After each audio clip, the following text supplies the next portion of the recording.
रात गहरी होने के बाद ससुर जी ने मेरे कमरे का दरवाज़ा खटखटाया और मुझसे बोले, बहू मैं बाथरूम में गिर गया था और मेरी कमर में बहुत दर्द हो रहा है। अगर तुम थोड़ी मालिश कर देती तो शायद मुझे थोड़ा आराम मिल जाता।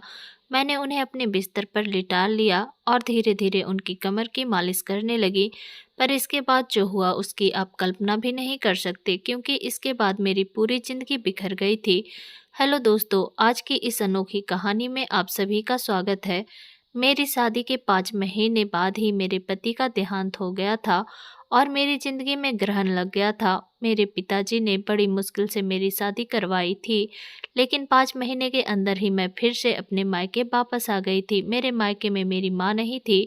जब मैं 10 साल की थी तभी मेरी माँ का देहांत हो गया था, इसलिए मुझे बहुत डर लगता था कि अगर पिताजी मुझसे कुछ कहेंगे तो मैं किसके आंचल में अपना मुंह छुपाऊंगी। माँ की मौत के बाद पिताजी ने दूसरी शादी कर ली थी और मेरी सौतेली माँ मुझसे बहुत नफरत करती थी, इसलिए मुझे और भी ज़्यादा डर लगता था। मेरी सौतेली माँ अक्सर मुझे ताने देती थी कि पहले अपनी माँ को खा गई और फिर अपने पति को भी खा गई। अब यहाँ क्या लेने आई है? क्या हमें भी बर्बाद करके छोड़ेगी? ये सब ताने मुझसे बर्दाश्त नहीं होते थे, पर मैं और कर भी क्या सकती थी। मेरी जिंदगी ऐसे ही गुजर रही थी। फिर अचानक एक दिन मेरे ससुर जी हमारे घर आए और उन्होंने मेरे पिताजी से कहा कि वो मुझे फिर से अपने घर ले जाना चाहते हैं। मेरी सौतेली माँ ने तुरंत ही हाँ कर दिया, लेकिन मेरे पिताजी ने कहा, अब आपका बेटा इस दुनिया में नहीं है तो आप मेरी बेटी को क्यों ले जाना चाहते हैं। इस पर मेरी सौतेली माँ ने मेरे पिताजी से बहस करना शुरू कर दी और कहा, इसमें इतना सोचने की क्या बात है। वो अगर कह रहे हैं कि वो प्रिया को ले जाना चाहते हैं तो उन्हें ले जाने दीजिए ना। आपको इतनी तकलीफ क्यों हो रही है? और वैसे भी प्रिया उनके घर की बहू है, उनके बेटे की मौत हो गई है तो क्या हुआ, वो अपने ससुराल तो जा ही सकती है ना।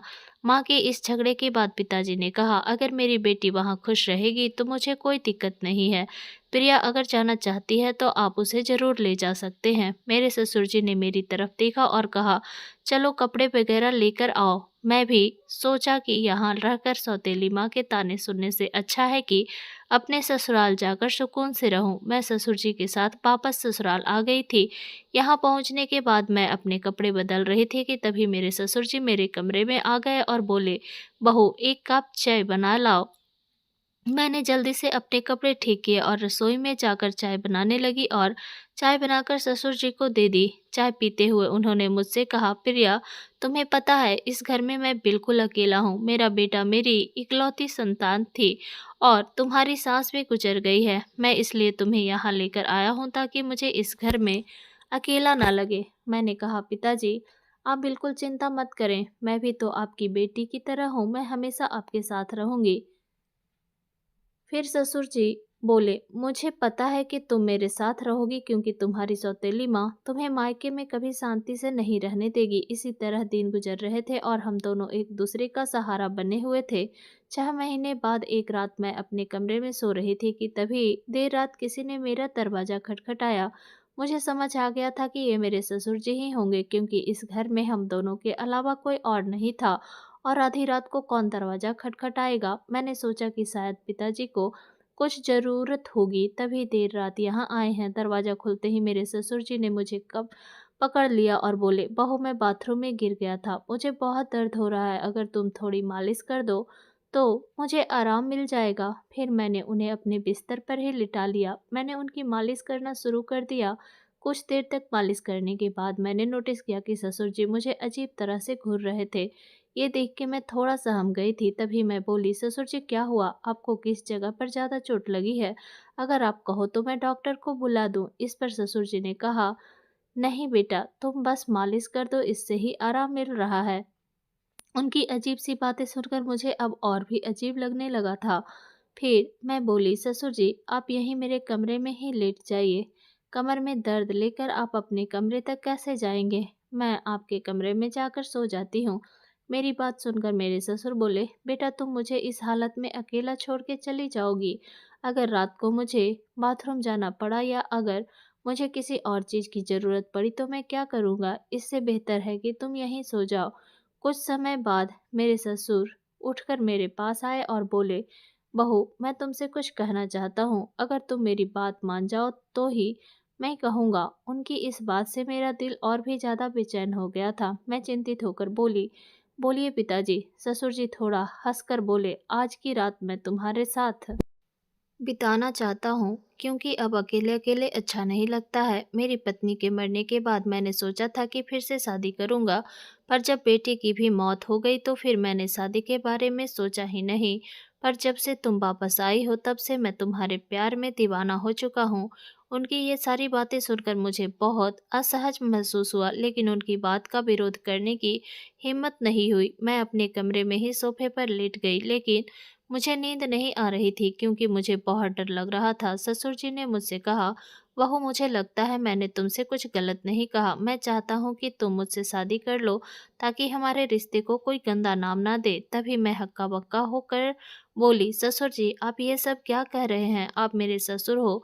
ससुर का दर्जा पिता के समान होता है और आप मुझसे शादी की बात कर रहे हो। आप बोलने से पहले एक बार सोच तो लो कि आप क्या-क्या बोले जा रहे हो। तभी मेरे ससुर बोले, देखो बहू, मैं मानता हूँ कि मैं कभी तुम्हारा ससुर था, लेकिन तुम्हारे पति को मरे हुए अब 1 साल हो चुका है।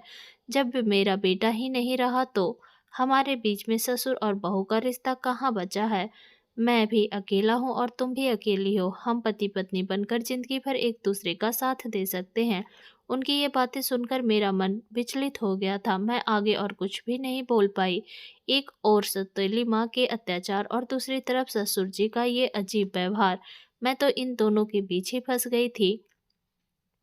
जैसे तैसे रात बीती और अगली सुबह मैं अपने ससुर जी की बातों पर सोच विचार करने लग गई। ससुर जी का प्रस्ताव मुझे असंभव लग रहा था, लेकिन वास्तविकता मुझे कुछ निर्णय लेने पर मजबूर कर रही थी।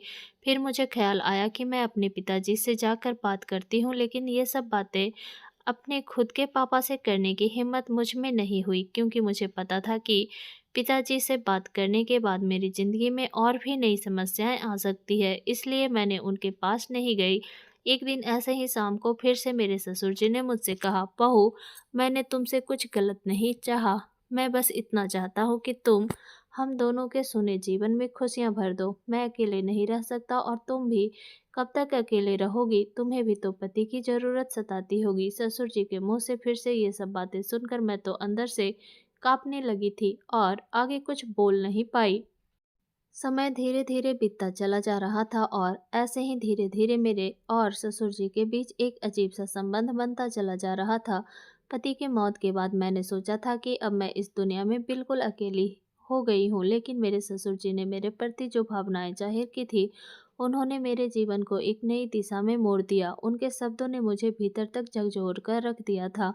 जब भी मैं सोने जाती थी तो उनकी कही हुई बातें मुझे परेशान करती थी। वह कहते थे कि मेरे साथ रहने से उन्हें अपने अकेलेपन का एहसास नहीं होता और वह चाहते हैं कि हम दोनों एक नई ज़िंदगी की शुरुआत करें। उस रात की बातचीत के बाद मैंने खुद को बहुत असमंजस में पाया। मेरे मन में कई सवाल उठ रहे थे कि क्या ये करना सही होगा? क्या यह समाज के नियमों के खिलाफ नहीं जाएगा? लोग क्या कहेंगे कि पति के मरने के बाद अपने ही ससुर से शादी कर ली, लेकिन कहीं न कहीं मेरे दिल में यह बात थी कि शायद सच में मेरे ससुर अकेलेपन से जूझ रहे हैं। मैं बहुत सोच विचार के बाद उनसे बात करने का फैसला किया। एक रात मैंने ससुर जी के दरवाजे की कुंडी खटखटाई। उन्होंने दरवाज़ा खोला और मुझे देखकर थोड़ा हैरान हुए। मैं उनके कमरे में गई और बोली, ससुर जी मैं आपसे एक बहुत ज़रूरी बात करना चाहती हूँ। उन्होंने मुझे बैठने के लिए बोला और बड़ी गंभीरता से पूछा, क्या हुआ बहू, तुम इतनी रात गए क्यों आई हो? मैं थोड़ी हिम्मत जुटाते हुए बोली, ससुर जी मैंने आपके प्रस्ताव के बारे में बहुत सोचा है। मैं समझती हूँ कि आप अकेलेपन से जूझ रहे हैं और एक साथी की ज़रूरत महसूस कर रहे हैं, लेकिन इस रिश्ते के लिए मेरी एक शर्त है कि हमारे बीच हमेशा प्यार और सम्मान का रिश्ता रहेगा। आप मुझे बेटी की तरह सम्मान देंगे और मैं आपको पिता की तरह आदर दूंगी। क्या आपको मेरी शर्त मंजूर है? उन्होंने मेरी बात को ध्यान से सुना और फिर कहा, मुझे तुम्हारी शर्त मंजूर है। मैं इस प्यार और सम्मान को हमेशा बनाए रखूंगा। उनकी यह बात सुनकर मेरे दिल का बोझ थोड़ा हल्का हो गया था। फिर कुछ दिनों के बाद हमने एक छोटे से समारोह में शादी कर ली। यह शादी समाज की नज़र में असामान्य थी, लेकिन हमने अपनी स्थिति को स्वीकार कर लिया था। शादी के बाद के दिन मेरे लिए बेहद चुनौतीपूर्ण रहे। गांव में लोगों ने तरह तरह की बातें करना शुरू कर दिया था। रिश्तेदारों ने भी हमसे दूरी बना ली थी, लेकिन हमने इन सब की परवाह किए बिना अपने जीवन में आगे बढ़ने का फैसला किया। हमारे रिश्ते में धीरे धीरे प्यार और समझ बढ़ने लगी थी। ससुराल में पहले जहां मैं खुद को असहज महसूस करती थी, अब वहीं घर मुझे अपना सा लगने लगा था। ससुर जी हर संभव प्रयास करते थे जिससे मैं खुश रहूं। उन्होंने मेरी हर छोटी बड़ी ज़रूरत का ख्याल रखा था और मेरी सारी ख्वाहिश पूरी करते थे। वह हर दिन मेरे लिए कुछ न कुछ खास करने की कोशिश करते थे। कभी मेरी पसंदीदा खाने की चीज़ें लाते थे तो कभी मेरे लिए नई नई साड़ियाँ लाते थे। धीरे धीरे मैंने उनके प्रति एक अलग तरह का आदर महसूस करना शुरू कर दिया था।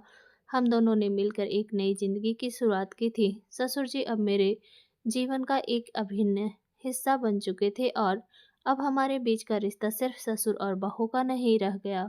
अब हम दो जिस्म और एक जान हो चुके थे। उन्होंने मेरी बंजर जिंदगी में बरसात की थी।